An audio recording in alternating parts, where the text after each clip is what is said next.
মা ভাত রাঁধতে যাবা না? খুব ক্ষুধা লাগিছে। যাচ্ছি বাবা, এই যে সকালবেলা ঘুম থেকে উঠে আমি সব কাজগুলো সেরে উঠেছি, আমার শরীরটা ভালো না, ঠান্ডা লেগেছে খুব।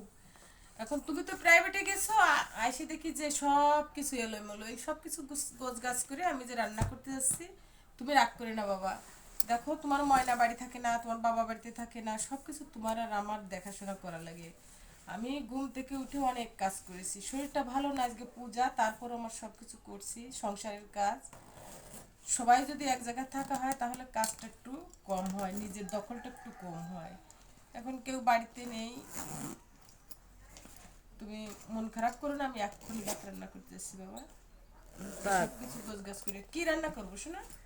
ভাত রান্ধো আর ডাল দিয়ে ওর মধ্যে একটু আলু দিও। আচ্ছা ঠিক আছে, আমি রান্না করতে এসেছি এক্ষুনি। তুমি রাগারাগি করে না, মনে কষ্ট নিয়ে না, আমি রান্না করতে এসেছি, আমরা খাবো পরে। একটু তাতে বেলা হয়ে গেছে, প্রত্যেকদিন তো সমান হয় না, একটু দেরি হয়ে গেছে।